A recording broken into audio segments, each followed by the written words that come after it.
يعني منورنا ومشرفنا واهلا بيك وحلقة جديدة. وازيكم يا جماعة؟ النهاردة معانا حلقة جديدة من البودكاست بتاعنا.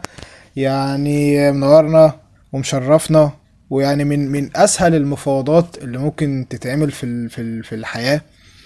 وشخص جميل، وانا بحب الصراحة الضيوف اللي ما بيبصش على جدول اعماله، ولا بيقول لي طب انا الشهرين التلاتة اللي جايين داخل مشاريع. فاهم؟ شخص جميل والتفاوض معاه كان سهل والحياة حلوة. يعني يا استاذ احمد نبيل، بنرحب بيك واهلا بيك في البودكاست المتواضع بتاعنا، منورنا ومشرفنا. نورك يا استاذ عبد الرحمن. عامل ايه الاخبار؟ انا الحمد لله والله زي الفل. كله بخير. كله فل. اخبارك ايه؟ واخبار اليوتيوب ايه؟ واخبار المحتوى ايه؟ الناس لسه بتقدر المحتوى ولا ما بقاش في تقدير للمحتوى؟ الناس دلوقتي بقت بتحب تشوف المحتوى اكتر ما تقدره. يعني الناس كانت زمان ما عندهاش مشكلة ان هي تتفرج على فيديو مدته 3 ساعات او 4 ساعات، بس الفيديو ده فيه هدف معين او فيه فكرة معينة ايا كانت، سواء كانت فكرة ترفيهية او فكرة ثقافية ليهم. بس دلوقتي الناس ممكن تشوف فيديو 5 دقايق مونتاج كويس، مفيش أي فكرة، ما عندهاش أي مشكلة. أنت فاهم؟ فالناس دلوقتي بقت بتبص أكتر ما بتستفيد، لأن احنا بقينا في عصر الدوبامين الناتج عن السوشيال ميديا. فاهم قصدي؟ انا فاهمك اكيد. طب تفتكر دي اه. مشكله إن الناس، ان هو بالنسبه لها صناع المحتوى هو انت مجرد حد. انا مثلا لو بتغدى انا عاوز اتفرج عليك، لو بتعشى انا عاوز اتفرج عليك، وبعد مجرد ما يخلص الاكل انت خلاص بالنسبه لي عادي، مش فارق معايا انت بتعمل محتوى ما بتعملش محتوى. انت فتره كده معينه في اليوم قبل ما انام وانا باكل وخلاص، على كده قدمت بقى محتوى ما قدمتليش محتوى، جبت لي 50 فطيره جربتهم في فيديو، جبت لي 30 رغيف حواوشي، مش فارق لي. فدي مشكله الناس لا. ولا مشكله صناع المحتوى؟ هي مش مشكلة الناس قد ما هي مشكلة صناع المحتوى. امم صانع المحتوى بيبقى عليه دور كبير كبير جدا، ان هو يوصل فكرة معينة من الفيديو بتاعه، او يوصل رسالة معينة ايا كانت الطريقة اللي هيوصلها بيها. صناع المحتوى مؤخرا، من قول مثلا من 2017، بقوا بيشوفوا الفيديو اللي جايب فيوز ويعملوا زيه. انت عندك دلوقتي بقى في كمية فيديوهات شبه بعض بطريقة صعبة يعني. الفيديو بنفس الصمنيل، بنفس الكلام، بنفس السكريبت، بنفس طريقة المونتاج. فاهم؟ فبقى استسهال اكتر ما هو يعني ان هو ده الترند فاحنا هنعمل زيه. تمام. فده خلى الناس تتعود ان هي تشوف المحتوى ده عادي يعني. لا مؤاخذة، يعني اللي كانوا بيعملوا فيديو هنقول مثلا فيديو رياكت زمان، كان مش ده المحتوى الاساسي بتاعهم. امم دلوقتي بقى ده محتوى الاساسي لليوتيوبرز كتير. انت فاهم؟ انا مش بقول ان هو عيب على حد، بس بتكلم ان هو كان زمان ده مش محتوى اساسي، انما دلوقتي الناس خلاص اتعودت عليه، ده اللي بيجيب فيوز والناس خلاص عايزه تتفرج عليه. فالكونتنت كريتور عنده جزء كبير جدا من الذوق العام، يعني الذوق العام على عاتقه هو. فاهم؟ امم فهو ده بس بس اللي بس يقدر هي يخليه. النقطة ان انت تمام. انا معاك في رايك، بس بتلاقي نفسك بتحس كده يعني اللي هو حالة كده من الاشمئزاز لما تلاقي مثلا صانع محتوى هو تمام في المجال بتاعه وواصل فيه لأرقام كويسة، لما بيلاقي إن الذوق أو الترند دلوقتي حاجة معينة، فقوم إيه رأيك؟ طب ما نفتح سكة تانية حتى لو أنا مش فاهم فيها، طب ما يلا. فشايف ده بيبقى استسهال ولا مجرد إن أنا عاوز أكوش على كل المحتوى اللي موجود في السوق بغض النظر عن الجودة اللي طالعة؟ اه. انا ببص للموضوع ده ان هو يعني مهما كان الشيء اللي قدمته جاب فيوز، ومهما نجح فهو معرض في اي وقت ان هو يقع. فاهم ازاي؟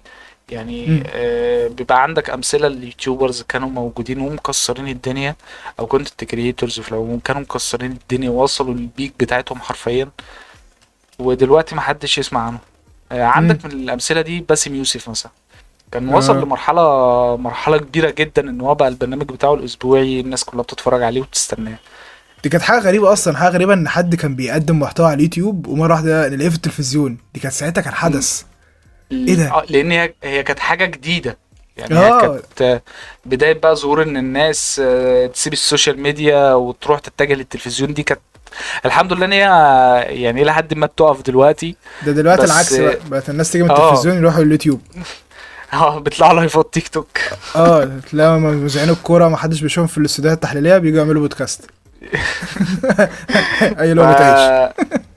النجومية اتشقلبت اخر كام سنة، بس زي ما بقول لك ان الكونتنت مع الوقت مهما وصلت للبيك بتاعته انت هيجي عليك اليوم من الايام هتفيل اوف. امم. انا عملت سلسله كامله كنت بتكلم، يعني انا كنت عايز اتعمق فيها شويه بس حسيت ان انا هبقى كلب فيوز قوي. هي امم. نجحت، اول 3 فيديوهات فيها نجحوا جدا، اكتر 3 فيديوهات جايبين فيوز عندي في القناه. كانت سلسله بتتكلم عن يوتيوبرز كانوا مكسرين الدنيا امم. وخلاص دلوقتي انتهوا. ففكره ان في حد هيفضل مكمل دي ما بتبقاش موجوده غير عند حد اوريجينال، حد بيعمل الكونتنت وهو بيحبه. فاهم؟ امم.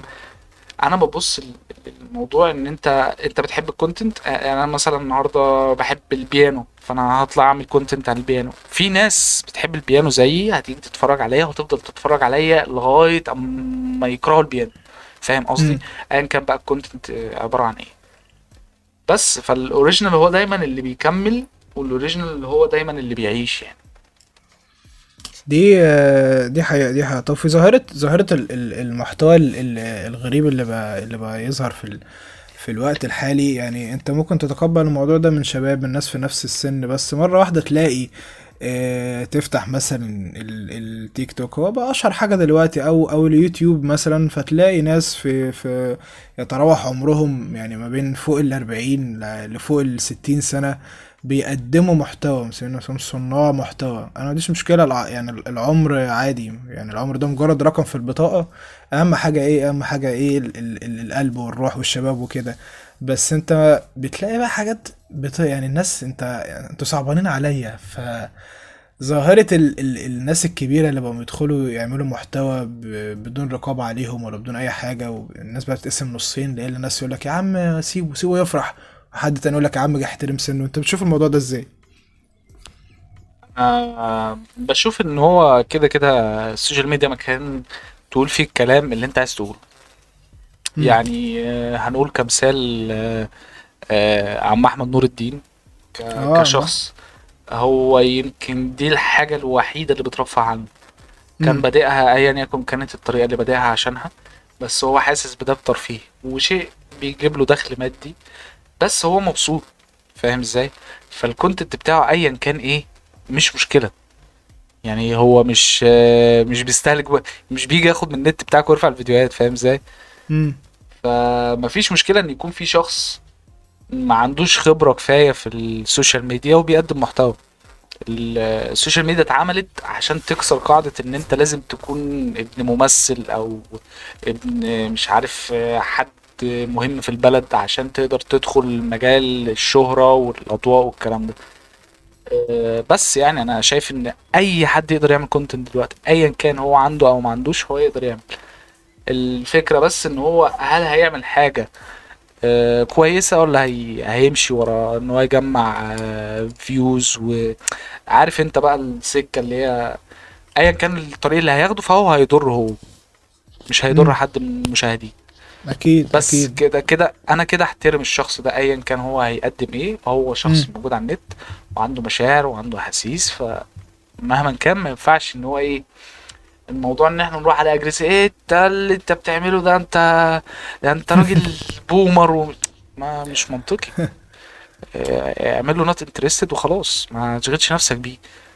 طب أنت شايف أصلا الناس عندها فكرة إن هما يستقبلوا من الناس الكبيرة أو عامة من الناس الأكبر سنا فكرة محتوى هادف وكده، ولا الناس بس بتبص لفكرة إيه إن هو راجل كبير فكده هيقول حاجة تضحك؟ فاهم؟ راجل كبير لسه داخل على النت جديد وعامل اكونت تيك توك، يبقى كده هينزل الميم صورة ليه الجديد مثلا على ساوند فيه شتيمة، ايه ده؟ طب إيه، يلا نعمل لايك بقى، يلا نعمل لايك وشير ونجيب ضحك وكده.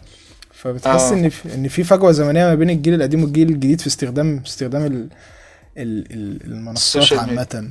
اه. اه زي برضه فكرة انا ان بقى في شخص كده، رجل ما على التيك توك بيقدم محتوى اللي هو بينصح فيه البنات ان انتوا لو لقيتوا شاب بيعمل كذا كده، معرفش انت ممكن تكون شفته ولا لا. اللي هو اه بيعلم كده ايه، بيعلم الشباب ازاي تبقوا رجالة، وازاي تبقوا نضاف، وازاي لما تقعد مع بنت تعمل كذا. فالبنات مبسوطة قوي بقى بالمحتوى ده. اخيرا بقى حد بيعلم الجيل اللي طالع ده، بقى علمهم يا عمو. اه انت ممكن مش عارف شفته ولا لا، قبلك في حتة ولا لا، بس هو عامة بيقول عليه شبه آسر ياسين شبه عرفته، اللي اه هو بيجي يقول لك النصيحه وبعد كده يقول لك اتفضل. اتفضل، ايوه. اه يعني فكرة ان هو قابله راجل كبير بيوجه رسالة للشباب ان انت قص ضوافرك وانت نازل، فيا الله، هو ده بقى. هو ده. اه والله. يعني انت شايف ان هم الناس واخدينه كميم مثلا، فدي حاجه مش كويسه، ولا انت شايف الناس واخداه ازاي؟ عشان انا الناس بتفضل على طول ما بكملش، ما بدخلش الكومنتات، يعني بخاف بقلب على طول. انا بقعد بقى اتعمق وادور في الموضوع. هو راجل جميل وكل حاجة، بس بتكلم اه فكرة ان ايه، ان الناس بقوا اللي هو ايه ده، الله راجل كبير وقال نصيحة على البرنامج الخايب ده. طب اه انصحنا، قول لهم بقى عمو بقى اه يتعاملوا ازاي معانا. دي مشكله كبيره جدا جدا اه. جدا. هقول لك ليه. احنا ككونتنت كريتورز، او مش ككونتنت كريتورز، احنا مايكرو كونتنت كريتور. تمام. امم. انا واحد على النت، عندي اكونت فيسبوك وبيجي لي مثلا على كل بوست 5 لايك او 6 لايك. تمام. انا اقدر اشكل من هنا فكره معينه. انا امم. دلوقتي نزلت بوست كتبت فيه حاجه معينه مثلا، بشتم شخص معين. تمام. في حد هياخد البوست وهيعمل زيه. امم. تمام. والبوست هينتشر فكذا حد هيعمله. فانا ككونتنت كرييتور من اللي هم كانوا بيشوفوا بقى حاجه ترند جديده طلعت وبتاع، هطلع اتكلم عن الموضوع ده او هرمي جوك في نص الفيديو على الموضوع ده. فانت كده بنيت فكره كبيره. تمام. امم. فالناس هتيجي تتعامل مع الشخص ده بعد كده بالفكره اللي هم خدوها من البوست اللي انت كتبته في الاول خالص. امم. فاهم؟ يعني احنا قلنا مثلا يعني لو قلنا ان الناس بتتعاطف مع عم احمد نور الدين ويا جدعان احترموه مش عارف ايه، هتلاقي هتلاقي في ناس بتحترمه بجد بسبب البوست اللي انت كتبته من 3 سنين والناس بتشيره، امم. وفي كنت كريتور عمل فيديو عليه وهكذا، فالفكره بتنتشر. فانا شايف ان الشخص اللي هو الراجل اللي بيطلع على النت ده وبيدي نصايح، هو ما هو الا مجرد شخص حد قال عليه كويس في وقت ما، في زمن ما، في تايم لاين ما، قالوا عليه ان هو كويس بس. تمام. فالناس اعتمدت ان هو كويس. انا ما اعرفش النصايح اللي بيقدمها كلها عامله ازاي وما اعرفش طبيعتها، بس فكره ان الناس بقت تاخد ايه ده في حد بيقول نصيحة ده عاجب مش عارف الاكونت كذا، ده مش عارف عاجب مين، لا انا هعتمد الشخص ده باين عليه شخص كويس، فهيبتدي يسمع له وهو مغمض عينيه. فاهم ازاي؟ امم. ف... فاهمك يعني ممكن مع الوقت يعتبروه قدوة يعني. السيد البدوي في 2050 هو الشخص ده. فاهم ازاي؟ ف مقام سيدي آسر ياسين. ايه. بقول لك مقام سيدي آسر ياسين. طب خلينا نروح لنقطة تانية بقى. انت كنت قلتها في نص الكلام كده، فكرة الناس بقى اللي في الوقت الحالي اللي بينتقلوا ما بين مثلا اليوتيوب او التيك توك او كده، بيتجهوا لمجال التمثيل. كمثال مثلا فكرة لما كروان مشاكل عمل مشهد او مشهدين في مسلسل ما اتذاع كده في وقت من الاوقات، اه الدنيا قامت ما قعدتش، وازاي تعملوا كده وازاي تسووا كده وايه، وهي ده خابت بقى، ده الدنيا، ده التمثيل خاب بقى خلاص. ده نهاية العالم دي. اه خلاص علامات الساعة. خلاص كده بقى. فانت شفت الموضوع ده ازاي بقى؟ انا والله بص، انا شايف ان مجال التمثيل ده اتفه بكتير من اللي هم حاطين امال عليه يعني. طول ما مع ان السينما مع ان عندنا. يعني معلش من غير ما عشان ايه ما ننساش النقطه، مع ان الجيار يعني تامر الجيار طلع مشهد برضو ولا حاجه، ولا مشهدين في مسلسل اه لآسر في كريم. ياسين. بس طلع الناس في مشهد اه خد سبانك فيه من آسر عمنا ياسين وعم عيالي.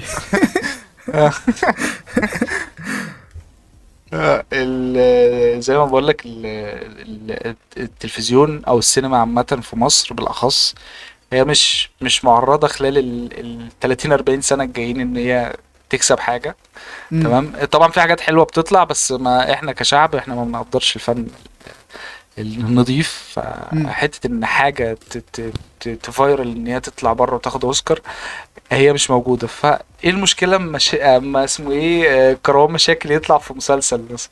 اكيد امم. مش هيحرموا المسلسل ده من جوائز الجولدن جلوب يعني، خلاص. مش هقعد مثلا ابن خالد كروان النبوي في بيتهم يعني، ما كده كده عادي ضامن. خالص، اه، كده كده عادي. ضامن اصل ضامن المسلسل بتاعه وضامن الفيلم بتاعه عادي. احنا بنرضع ممثلين، احنا بنرضع يعني، بيطلع علينا كمية ممثلين وبناخد على قفانا فيهم لمجرد انت ده اصل ده ابن خالة مش عارف سيد صفوت اللي كان ممثل في فيلم في 1905.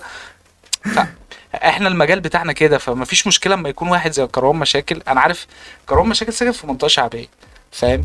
فلما كده يعني ده لقى شغل، تمام، اه. ده بني ادم كويس كده، فاهم ازاي؟ فمفيش مشكلة ان هو يمثل، دي حاجة من حقه تماما، ومن حق المنتج، ومن حق اي حد ان هو يعملها. السيء في الموضوع ردة فعل الناس على حاجة زي كده. انت دلوقتي وبعدين شايف.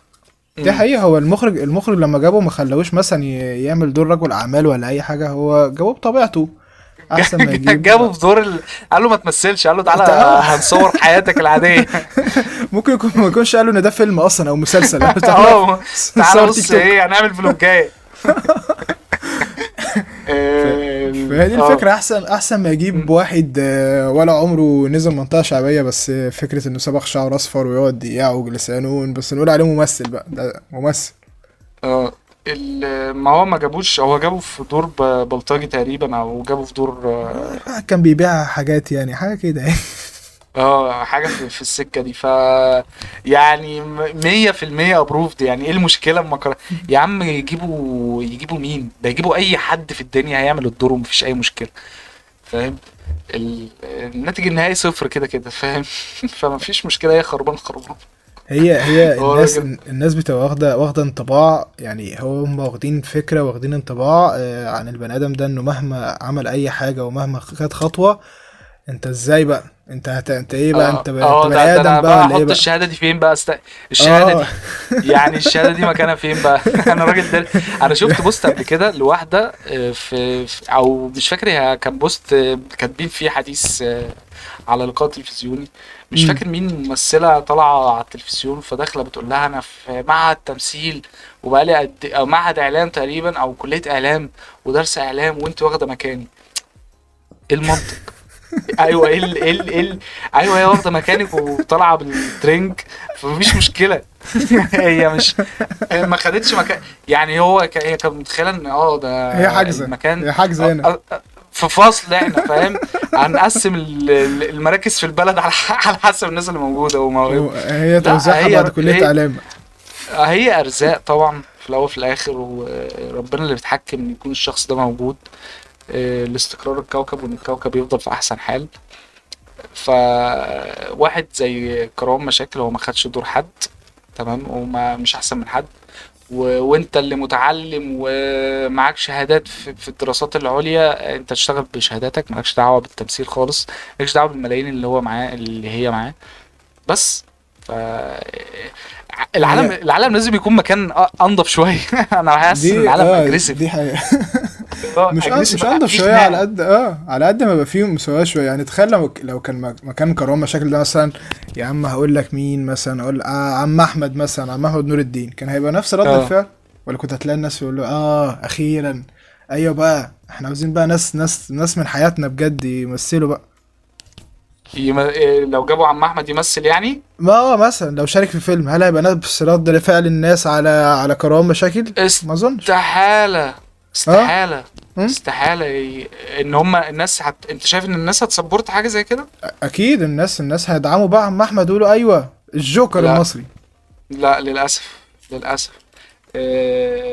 فاكر الواد اللي هو اسمه ادهم انت شواجري، اللي اسمه كان ايه؟ طالع ترند انت شواجري ادهم، اللي هو الواد الرفيع ده اللي بيقعد يطبل على صدره، ومايكل جاكسون الغلابة. ايوه ده ايوه. واد اغلب من الغلب. يعني الواد ده هو ساكن جنبي هنا قريب مني. ده آه، اختفى دلوقتي يعني. عايش. كل جيله، وكل جيله من البتاع ده. عمرو بيلا كان من جيله. مين تاني كان من جيله؟ ابن شعبان عبد الرحيم كان من جيله. الناس بسم الله ما شاء الله اه دلوقتي بقوا حاجات، هو اختفى. الواد ده بجد، بجد غلبان لدرجة صعبة. غلبان لدرجة ان هو فعلا يعني كان بينام في الشارع. تمام. اه. فان هو يعمل كول تون لفودافون على ما اعتقد يعني، وياخد فلوس كويسة في حاجة زي كده، الناس اتضايقت. امم. ما هي هتبقى هي نفس الفكرة في حوار عم احمد. تمام. هيقول لك بقى ده مش عارف ده بس كان اظن شحات هيراعوا على عامل التيك السن توك. يعني. ايه. هيراعوا عامل السن اللي هو يا عم انت، انت تعرف ده ما عندوش ده ما يعني ده يتيم يا عم، انت تعرف مش عارف ايه اللي عنده، تعرف ايه اللي هو في حتة كده عاطفية، فاهم؟ الناس هتلمسها. ما اعتقدش ان اصل السلبيه اللي بتظهر، أنت فاهم، الحته امم. الايجابيه ما بتظهرش قوي يعني في السوشيال ميديا بالاخص. لان والله السوشيال ميديا عباره عن راي الاخر. ايا كان الراي الصح ايه هو الراي التاني، السوشيال ميديا هتلاقي عليها ده. انما ان انت تلاقي حد بيسبورت على فكره انا، ده بجد ده الواقع الحزين. الناس واخده عم احمد كمين. الناس مش عارفه الراجل ده بيعاني قد ايه، فاهم. الناس لغايه دلوقتي لغايه النهارده مع كل الايديتس الحزينه اللي بتطلع ليه، الراجل امم. ده متاخد كميم. دي تمام. هو حقيقة. مجرد جوك على النت. اما احمد امم. ده لو اختفى من على النت خلاص الناس مش فارق معاها. انت فاهم ازاي؟ آه، ودي مشكله كبيره. يعني انا شايف والله هي مش مشكله قد ما هي حاجه في الوعي العام بتاع المجتمع المصري. ان هو كشخص فقير وكده وبتاع، فمش مهم، مش مؤثر في حياتنا، ما يعرفوش ان في بني ادم وفي قصه وفي حياه وفي مواقف عاشها قبل كده. مع الناس ما بتبصش لده، الناس ما بتبصش للباك ستوري. فاهم. الناس بتبص للنكته اللي اتقالت اخر كام شهر وبتاع، يا ده كان بيضحك، فاهم. امم. ف دي حقيقة. دي حقيقة. هي لا، دي.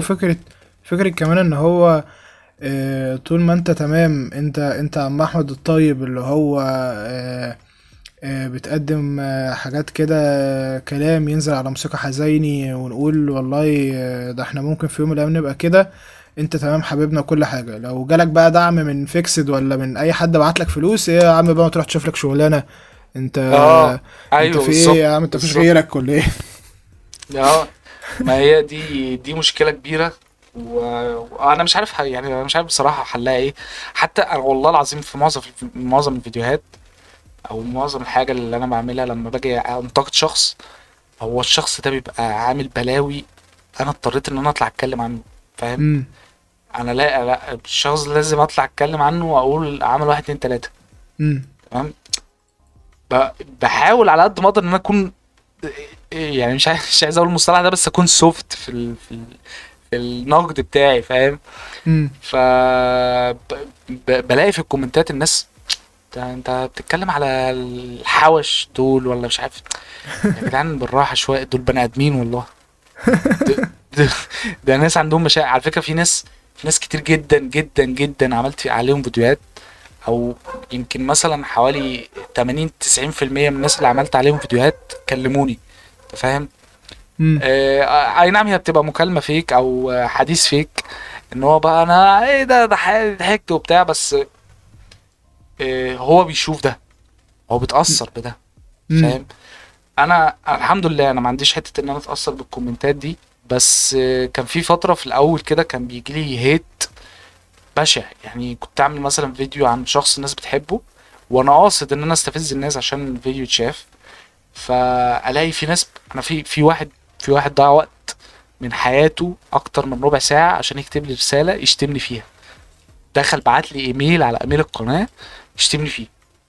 ايميل. كان ايه يعني مش كان ايه كان كومنت ايه مثلا. محتواها؟ بس يعني بعيدا عن الالفاظ، كان ايه محتواها مثلا؟ اللي هو ان كل يوم بقى كل يوم بشتمك، ولا كل يوم انت هاد يا ابن مش عارف انت بتتكلم على سيدك مش عارف ايه. سيدك. انت والله. هو اه. ضيع وقت من حياتي. بص انا متفاهم ان هو سيدي وكل حاجة، الراجل ده قد الدنيا وكل حاجة. بس انت لو كنت بعت لي الرساله دي على الانستجرام او في ماسنجر او في اي حته في الدنيا كنت هرد عليك. ليه تضيع وقتك كل ده عشان تشتمني؟ فاهم. انا ساعتها دي كانت بجد النقطه بقى اللي انا عرفت ان فيها ان الشخص اللي بيهيت ده بيهيت لسبب. امم. انا انا دلوقتي شفت حاجه مش عجباني على النت، تمام، انا مش ببني رايي عن ان هي مش عجباني، انا ببني رايي على حسب مودي دلوقتي، يعني على حسب شعوري دلوقتي، دي فاهم؟ حقيقة. انا مش مستريح، انا عندي مشاكل النهارده، فجه امم. فيديو قدامي هو مش هيضحكني في العادي، امم. فاول ما هيجي الفيديو لا ده انا هكره الفيديو اكتر، ده انا هطلع اشتم الفيديو، هطلع اشتم صاحب الفيديو، هدخل اشتمه في كل حته. فانا قلت ايه، ما كده كده الناس اللي بتشتم هي بس بتمر بوقت سيء، فاهم؟ فمش مشكله يا عم، فرغ غلك عندي في الكومنتات، ما عنديش اي مشكله. كان ف كان في على، يعني على تعليقا على الحتة دي. شفت بودكاست مؤخرا لأحد الزملاء العزاز على قلبي، كان مستضيف أحد مقدمي وصناع المحتوى كما يقول يعني. كان بيقول لك اه حتة ايه بقى، ان البني ادم، يعني تخيل مثلا البني ادم اللي بيشتمك ده هو قاعد يا عيني مقطوع عليه النور، قاعد في قرية، في حتة ما فيهاش شبكة، فاهم؟ فهو بيطلع طاقته فيك في شتيمة، فعادي يا عم اشتمنا، مفيش مشاكل، فاهم؟ فاللي هو اه يعني. بالظبط بالظبط. هو ما مم. بيبقاش هو جواه غضب، مم. فهيطلعه بأي شكل. فان هو يطلعه عليا في كومنت هيعدي فهشوفه مثلا في 5 ثواني، اقول لو انا بني ادم ضعيف النفسية هتضايق لمدة ساعتين 3، بس خلاص انت فرغت غلك، حاجة كويسة، فاهم؟ دي حاجة ما طب انت تضايقش. انت انت انت على المستوى الشخصي بقى، عمرك مثلا انتقدت بني ادم وجيت بعد كده قلت لا، ما كانتش مستاهله، لا طب ما انا حاسس ان انا مثلا زودتها في الحته دي يعني؟ ولا لا، انت بتحس ان انت بتخلص الحلقه انت راضي تماما عن كل اللي قلته، حتى بعد ما عدى وقت من الحلقه انت لا، رايك هو خلاص مكمل عليه؟ والله بص بصراحة، امم. يعني حتة ان انا مثلا اراجع نفسي في حتة انا قلتها صح. امم. بص انا بيجي لي كومنتات، تمام، وهي دي يمكن الكومنتات اللي بتخليني اقف افكر شويه، فاهم؟ امم. يعني يجي لي مثلا كومنت كاتب الدقيقه كذا مش عارف ايه، دي نكته ما بتضحكش، فاهم؟ امم. فاقول لنفسي ايه، طب ما اشوف ايه الدنيا في الفيديو ده، ده انا اجيب واحد صاحبي، تمام، من نوعيه الناس يعني اللي هو ما يعرفش حاجه عن السوشيال ميديا، واوري له امم. حاجه زي كده، هل هيضحك ولا لا؟ انت فاهم؟ انا مش فارق معايا ان هي تضحك ولا لا، بس فكره ان انا هعرض اشوف الراي التاني هيبقى عامل ازاي، او الراي البيور اكتر هيبقى عامل ازاي، اللي امم. مش مبني على مود معين. فبلاقي ان الشخص تمام، لا الحته دي زي الفل، فاهم؟ فخلاص هو الحته دي الشخص ده كان كاتب الكومنت ده عشان امم. الحته دي ما عجبتوش، عشان هو متضايق، بس مش اكتر، خلاص خلص كده.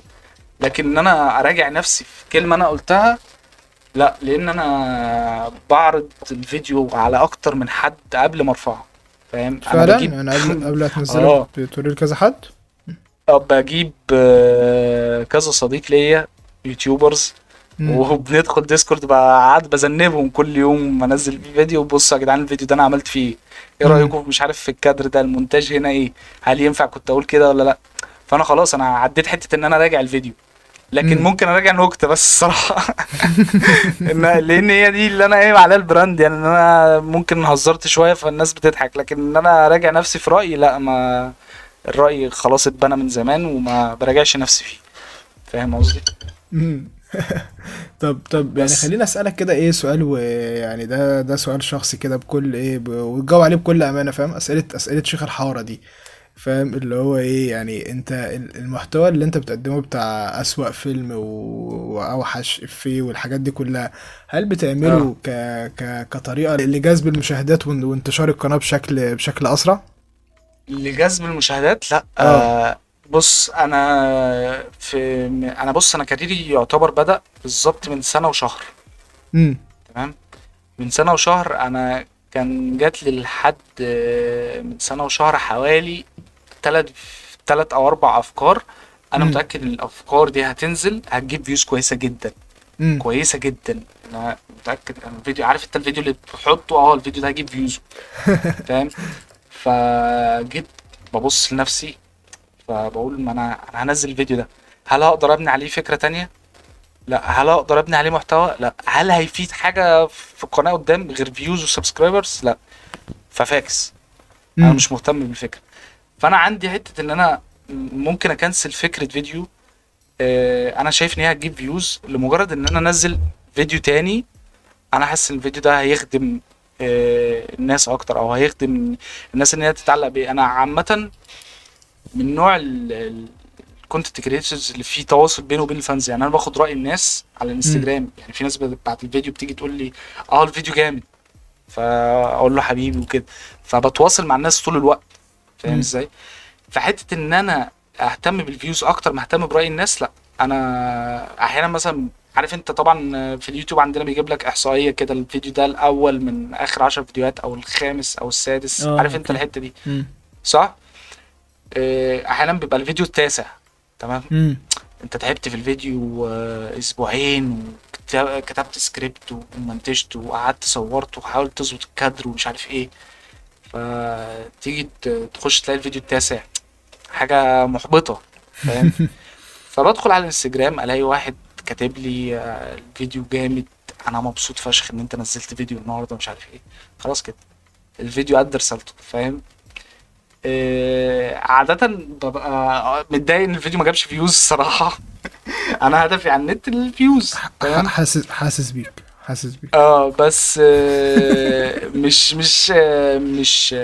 مش حتة ان هو الهدف من الكونتنت. انا الهدف ان الحاجة اللي انا بعملها دي هي اللي بتجيب فيوز، امم. مش الهدف الفيوز، فاهم ازاي؟ ممكن معظم الوقت بعمل فيديوهات دي هتجيب فيوز. بس دي بقى راجع لحتة الاساس بقى، ليه انا فتحت القناة اصلا؟ انا فتحت القناة عشان كنت بتفرج على يوتيوبرز وشايف الحاجة اللي هم بيعملوها دي حلوة. يعني اسامي ممكن اقول الرول موديلز بتوعي هنا. طبعا. استاذ محمد وهبز، تمام. يا الراجل ده سلام يا سلام، الناس اه الجميلة، اه ويعني اه ونتمنى ان احنا نشوفهم على خير يعني. يعني وهبة ده انا الرول موديل بتاعي في اليوتيوب. عامة هو امم. بيشوف الرسائل بتاعتي وما بيردش، فلو شاف البودكاست ده يعني يعني، او حد يعني بعت له البتاع طب دي، يا اقنعني ازاي؟ جدعان قولوا له اقنعني يرد عليا ازاي بدل. يعني؟ يعني بقول له انت كويس يعمل سين وما يردش. طب طب اعمل لايك بس. بس هو انا كشخص انا بحب المحتوى بتاعه جدا جدا جدا، لدرجة ان انا واخد بلاي ليست عاملها للفيديوهات بتاعته. كنت عامل الفيديوهات في بلاي ليست، هو عامل الفيديوهات بتاعته دلوقتي انليستد، يعني يا رب بس ما ياخد باله ويشيلها. فانا بتفرج عليها معظم الوقت، بعمل لها ريواتش تاني. فانا عايز اقدم حاجة شبه الحاجة اللي انا بحبها، فاهم؟ يعني وهبة مثلا كان في يوم من الايام عمل فيديو عن احمد حسن وزينب، تمام. اه. انا هعمل فيديو شبهه على مين اللي موجودين دلوقتي، حمدي لا ووفاء. عادي، ممكن تعملوا عن احمد حسن وزينب برضه، صح؟ ايه. ممكن تعملوا عن احمد حسن وزينب. حاسس ان الناس اه بقالها ممكن كتير. عادي، هيجي كونتنت تاني برضه. بس اللي هو عادي. الفكره ايه، بحاول البس المحتوى بتاع الناس اللي انا بحبها على محتواي انا، ده فاهم؟ انت يعني بذكر، فاكر انت البيف اللي كانت موجوده ساعتها بتاعت احمد حسن وزينب دي؟ اه ده كان في فتره كده في اليوتيوب، ممكن ما يكونش ان كل الناس حضروها يعني، كانوا الموضوع وصل بقى القواضي ما بين الناس يعني فاهم. كله كان عمل كان محتوى عليه. كان بقيادة استاذ احمد نجم، كان هو اللي كان عامل الحملة دي. بس ايام ايام. طب كمل، مين الناس الرول موديل بالنسبة اه لك؟ فانا زي ما بقول لك الرول موديلز بتوعي، فبشوف الكونتنت بتاعهم فبيبهرني، تمام. لان الفيديوهات بتاعتهم هي بتضحك، تمام. هي عامه الكوميديا عشان تبقى فاهم ايا كانت، فهي الشخص اللي قدامك في موقف وحش، فاهم؟ ايا كان الشخص اللي قدامك مين، ايا امم. كان مين اللي حطه في موقف وحش، بس الموقف ده هو اللي بيخلق الكوميديا، انت فاهم ازاي؟ فحته بقى النقد دي هي اللي بتطلع كل الكوميديا اللي في الدنيا. فانا لما اكيد. بكون بتفرج على فيديو وهبه مثلا والاقيه بيتريق على على شخص معين، فدي حاجه بتضحكني يعني. يعني انا بعترف بذوق الكوميدي هنا، بس دي حاجه بتضحكني قوي. امم. فبكون عايز اعمل زي ده، لان انا حسيت بشعور كويس وانا بتفرج على الفيديو ده، فانا عايز اعمل زي ده، فاهم؟ فبقعد امصرها اشمع مش امصرها، اخليها بستايل انا، بطريقه امم. انا، على مين الجديد دلوقتي. من ضمن الناس اللي انا كنت بحب المحتوى بتاعهم، وكانت فتره جميله جدا على اليوتيوب، مع انه كان شخص اجريسيف، احمد نجم. اه استاذ احمد نجم طبعا. احمد نجم، انا يعني انا بتابعه من ثانوي، وانا في ثانوي وانا بتابع نجم. فالمحتوى بتاعه على قد ما هو كان كان بيعمل حاجات احيانا غلط، وانا كنتش فاهم ده طبعا. بس انا بحب محتواه. انا كنت بحب اللي هو بيقدمه، ان هو بيطلع ينتقد بقى الناس، مش فارق معاه هو بيقول ايه على مين بتاع. فدي كانت حاجة كويسة. برضو من ضمن الناس اللي انا بحبهم جدا جدا في اليوتيوب محمود اسماعيل. مين؟ محمود اسماعيل تي في. اه محمود اسماعيل تي في. اه محمود اسماعيل كان فترة تالتة ثانوي بقى. كنت انا في تالتة ثانوي، انا كان عندي انا دي حاجة برضو الناس ما تعرفهاش او ما قلتهاش كتير. انا بحب الرياضيات جدا، انا بحب الماس لدرجة كبيرة. امم. وكنت شاطر جدا فيه، وشاطر في الفيزيكس برضو. فكنت حاسس ان انا بقى ايه عارف نيرد. امم. اشطر ناس مثلا موجودين في الدروس كلها. لا انا فاهم عنهم في الرياضه، انا فاهم عنهم في الفيزيكس. اه. فلما لقيت فيديو لمحمود اسماعيل في ثالثه ثانوي كان بيتكلم ان هو فعلا شاطر في الفيزيكس وبتاع، من ساعتها بقى خلاص ده اليوتيوبر المفضل بتاعي، بقى شبهي في حاجات كتير. ومع الوقت بقى اكتشفت ان محمود اسماعيل مش عايش حياته في مصر، وانا فعلا ما كنتش عايش حياتي في مصر في الاول، امم. وهكذا. ففي حاجه بقى اللي هو بقى انا بقيت شبه الشخص ده. ففي ترابط بقى روحي ما بيننا، فاهم. لا لا، هو شخص الصراحة بيقدم محتوى من زمان أوي، ولسه مكمل يعني، ما جاش في مرة وقال خلاص مثلا زهقت، ولا خلاص حاسس ان المحتوى ده جاب اخره. فالاستمرارية ده شيء مم. يحسب له الصراحة. لا هو حتى لغايه دلوقتي محتواه كواليتي زي ما هي، اه. والفيوز زي ما هي دي المشكله ان هي زي ما هي، فاهم. هم هم نفس الناس اللي كانوا في ثانوي لحد دلوقتي لسه اه بيفرجوا. لغايه دلوقتي بتتفرجوا على نفس الفيديو على نفس اليوتيوب.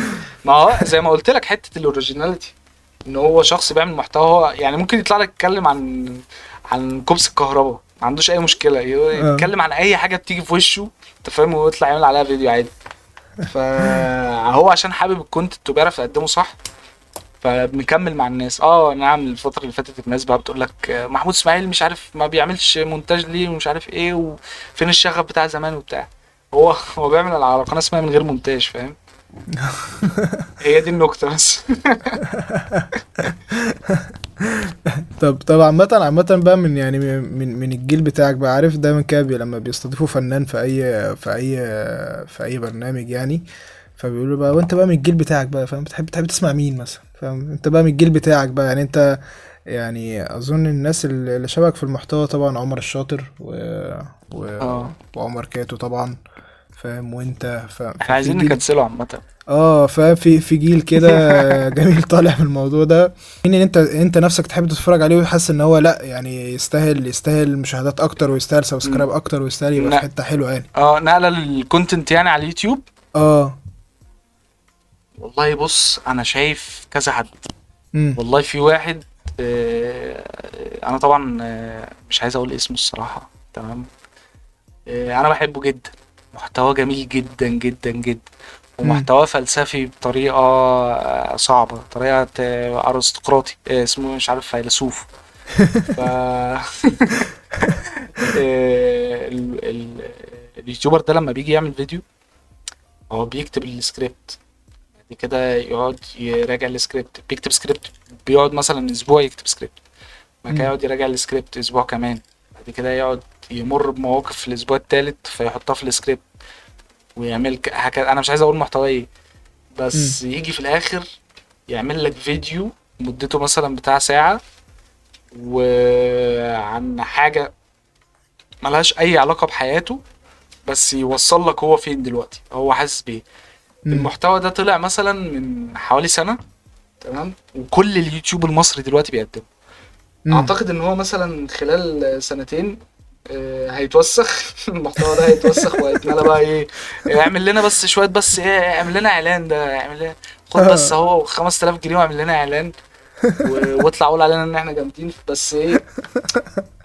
المهم ان هو اطلع محتوى افلام، يعني انا مش عارف، ما كنتش عايز اقول، بس محتوى افلام. اطلع جرب البمبوزة. اه اطلع قول لنا المحتوى اعمل بس ريفيو الفيلم اللي احنا عاملينه ب 500 جنيه ده، قول عليه ان هو جامد. فهو هو محتوى جميل جدا، وده من ضمن الناس اللي هتعمل نقلة. وده اللي انا مش هقول اسمه الصراحة، لان انا ما بكلموش بقالي اسبوعين. اخر مرة اتفقنا نقعد ديسكورد. ماشي يا عمدة. يعني خلاص الناس بقى، الناس تبقى تتوقع بقى. ايه ايه هي الناس تبقى تتوقع بقى. كنت متوقعه. بقول لك يعني انا كنت متوقع، والناس كمان كانت تتوقع بقى في الكومنتات، فاهم. اه. عمدة تي في، عمدة تي في كونتنت كريتور، نقلة بجد، نقلة يعني. عمل انت دلوقتي بقيت في ناس كتير قوي بتعمل ريفيوهات للافلام عامة. في 3 بس اللي هيكملوا، والباقيين الناس هتعمل لهم يا اما انسبسكرايب وهيكنسلوا، يا انت خلاص اما حددتهم يروحوا هم يتعاقدوا مع 3. السبكي، فاهم ايه. بقول لك انت خلاص حددتهم هم 3. اه هم 3 بس، انا متأكد من ده. عشان صحابي بس مش اكتر. اه. هم ال3 اصحابي دول هيكملوا. وفي برضو ككونتنت، كونتنت ترفيهي، امم. في عمر كاتو. اه طبعا. عمر كاتو اه حبيبي الصراحة، عشان صاحبي يعني. بس هو راجل كنت راجل جميل، واتمنى مشكلة. الناس يعني تسيبه يعمل حلقات، ملوش حلقات بقى، ان هو انت بقيت غني وهتتشهر، فانت بقى خلاص ما بقى هو دمك ما هو خفيف. بقى غني، عمر كاتو خلاص بقى غني ورايح الساحل ويطلع يدعي الفقر، عايز يعمل نفسه مننا يعني. وكله على لسه، وانا بسجل زي ما انا في الاوضه، وانا بسجل جوه الدولاب. لا انت غني، انت راجل غني. لا انا عمر كاتو قعدت معاه في يوم للساعة 5 الفجر، كنا امم. عاملين فيديو عندي، وفضلنا قاعدين. انا متأكد انه يعني مش عايز اتكلم، بس احنا الاتنين من طبقة معينة في المجتمع، انت فاهم. ما ينفعش نطلع منها في يوم من الايام، مهما كان. لو احنا محتاجين عمل عشان نطلع من الطبقة دي. واظن لو طلعت مش فاهم، مش هتصدق فهترجع تاني، فاهم، اللي هو احنا لو لا. طلعنا هتبقى قضية غسيل اموال اه. مثلا، تجارة مخدرات، فاهم. يعني فاهم، اول لما نلاقيكم مثلا فتحتوا محل معين، نعرف ان ده غسيل اموال عشان ترجعوا للطبقه. ده مخدرات دي من تجارة الشابو. فتحت اونلي فانز. ف يعني اتمنى الناس ما تتحملش على عمر كاتو قوي، يعني عادي يا جماعه، سيبوه لا يا ينبسط. عم اتحاملوا يا عم، هو عمر كاتو. هو عمر كاتو مش خلاص. فارق معاه عامة. هو كده، ما هو هو كده مش فاهم، عادي انا غني. هو ما دام الفيديو جاب فيوز كويسة ولايكات كويسة، هو نايم مطمن، فاهم. ما دي على فكرة دي حاجة انا شايفها في اليوتيوبرز الجداد، او امم. اللي لسه طالعين اخر سنتين، ان هم ما عندهمش حتة ان لا ده في كومنتات سلبية وبتاع، لا ده كفاية، ده انا وحش قوي، فاهم. دي حقيقة، ودي حاجة الصراحة جميلة، وعمري ما لقيت يعني حد طلع يصيح كده، ولا لا انا هعتزل اليوتيوب رسميا، اه ما ولا اي بتبقى، حاجة. اه ما بيهتموش قوي بالكومنتات السلبية، ودي حاجة انا حاببها يعني، حاجة مبسوط بيها. اه. لا. مين تاني مثلا من الناس اللي ممكن تعمل نقلة تاني؟ في صديقي المتقاعد، الراجل اللي فوق المعاش بقاله اكتر من سنة ما نزلش، هو صديق ليا. انا عندي مشكلة ان انا ببقى حواليا ناس انا بحب اتفرج عليهم. امم. يعني قبل ما اعرف الشاطر ده انا كنت بتفرج عليه، امم. وكنت طول الوقت بقى اشير فيديوهات، وان دي حاجه بتضحك من قبل ما ابدا اليوتيوب. امم. فجيت لقيت الشاطر في مره، دخلنا اتكلمنا شويه وبتاع، فدخلنا ديسكورد فاتصاحبنا، وهكذا مع عمر كاتو. يعني انا اه. مش فاكر ايه اللي خلاني اصاحبه، وفجاه بقينا قاعدين مع بعض ليل نهار بنتكلم، فاهم. امم. مين تاني مثلا؟ الناس اللي حواليا كلها تمام، انا بحبهم فشخ وبتابعهم، يعني انا فان ليهم من قبل ما ابقى صديق ليهم. اه. ده حاجة المهم حلوة. نرجع لصديقي ده زيكس. زيكس من هو زيكس فنان الصراحة يعني. عارف انت عنده القبول، تمام. اه. هو لسه مش لاقي نفسه في اليوتيوب قوي، بس هو يقدر يعمل فيديو عن اي حاجة يعني. هو بيتكلم عن الجيمنج احيانا، وممكن يعمل فيديو رياكت، ممكن يعمل فيديو كومنتاري، وممكن يعمل فيديو مش عارف. هو عنده 100 حاجة عايز يقدمها، امم. فبيأدي ان هو في الاخر ما بينزلش حاجة، فاهم. ف ده زيكس، صديق ليا. انا مش عايز ابقى اخلي الحلقه شاوت اوتس للناس اللي انا يا عم بحبهم يعني. يا عم عادي، بس راجل جميل وبتحيي الناس صحابك يعني عادي. آه، لا والناس هم حلوه مش صحابي، وبتسمع. انا فان ليهم بجد، انا والله بجد فان آه، للناس دي بجد. انا الشاطر بحبه. هو بس يعني انا عايز اكنسله الفتره اللي فاتت دي، بحاول بكل الطرق. و وعمر كاتو برضه، عمر كاتو انا بحبه جدا يعني، بتفرج على فيديوهاته قبل ما تنزل، اه، ده يعني ناس بياخد رايي ناس فيها. ناس جميله والله. اه. آه، مين تاني مثلا ممكن ينقل؟ في بقى الناس بقى اللي هم موجودين انت مش عارف هم دول هيكملوا ولا لا، اللي هو بيبقى مثلا طلع ترند والناس بتتفرج عليه الفترة دي، بس خلال مثلا سنتين ولا حاجة الناس مش هتتفرج عليه. فاهم؟ عندك برضو اياد الموجي، اياد الموجي والتريبلز. تمام. الموجز اه. اياد الموجي على قد ما هو اتشهر بمحتوى قديم، على قد ما هو دخل فكرة ان النقد في مصر يعني. فاهم؟ مم. ان انت تقدر تهزر عادي يعني، عايز تطلع تهزر على الناس ما فيش مشكلة. تمام، طول ما انت مش هتأذيهم، طول ما انت مش هتجرحهم، خلاص. فدي حاجة تحسب له الصراحة يعني، هو صح، فتح باب كبير صح جدا. للناس يعني اللي عايزة تعمل كونتنت كده. الناس كلها جميلة ويعني ايه، واللي يعني اللي نسيناه يا جماعة، يعني احنا ما نقدرش ننسى حد، الناس كلها حلوة. انا وهو في حد كنت ناسيه، تمام، وهو مش صديقي، تمام. اه.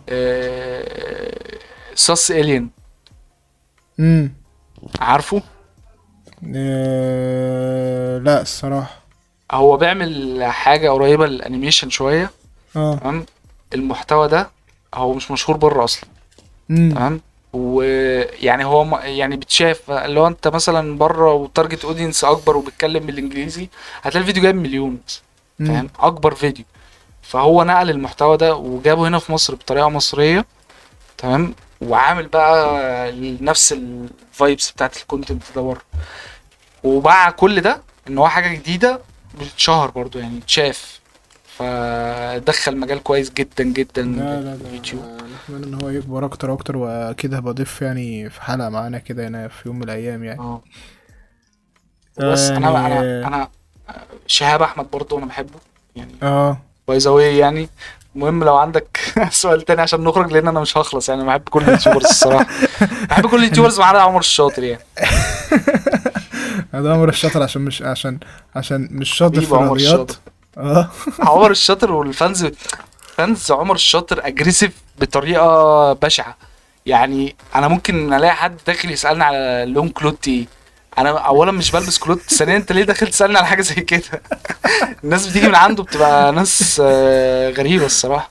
يعني ناس، يعني متخيل ناس بتقعد تصور في محلات ويقعدوا يصوروا في بني ادمين ويبعتوا له يقولوا له المحل بتاعك اهو، وانت شبه الراجل ده، ولقيت التيشيرت بتاعك مستني الايه؟ ايه طيب؟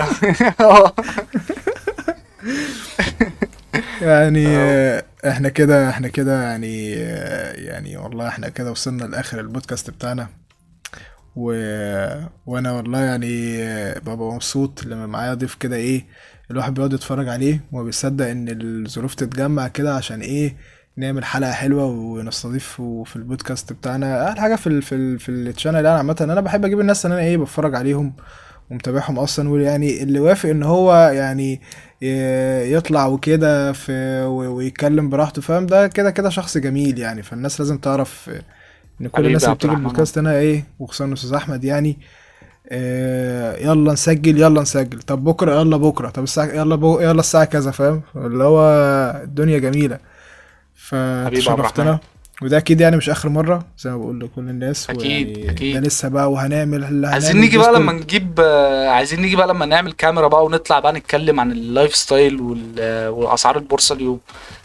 ده عامة فاهم، ده اعرف ان لو في فلوس دخلت القناة دي، اعرف ان في ناس كتير قوي فاهم، في ناس كتير قوي هتقعد في بيتها، في محتوى كتير قوي اه هيتقفل. ده خلاص كده يعني، انا متأكد من ده. اه فاهم، لو تمام، اللي نطلع في بقى واحد بقاله نتكلم 3 سنين بقى هنا. يعني نشتم بقى في حقوق المرأة والكلام ده، خلاص هنكسر الدنيا، خلاص هنكسر فاهم، الواحد بقاله الدنيا. 3 سنين في القناة دي فاهم، ب 3000 سبسكرايب، فاعرف ان لو في لو ربنا كرم، انا مش هشوف بقى فاهم. انا اه. هلعب في ناس ايه بقى، يعني ناس عندها ملايين من السبسكرايب فاهم، خلاص. اه والله. لا ونقعد بقى بس انت يا نحكي. عبد الرحمن، انا بتابع محتواك يعني من فتره والله. يا لا خبر ابيض. كونتنت نضيف جدا، هو بس لسه فكرته مش منتشره في مصر، وزي ما قلت لك من شويه. لا اه كونتنت ده اديله وقت هيكسر الدنيا في مصر، هو ده اللي جاي عامه. يا ناس حبيبي، عايزه ده تسمع حاجه. ده شيء يشرفني، واتمنى الحلقة تكون عجبت الناس، وما تنسوناش بقى في اللايك والشير والسبسكرايب والاشتراك في قناة استاذ احمد يعني. فانتوا كده مشتركين، ويعني وفجروا الدنيا بقى ايه، لايكات وكومنتات وحاجات حلوة زي دي. واستنونا بقى الحلقة الجاية من البودكاست المتواضع بتاعنا، وتصبحوا على خير.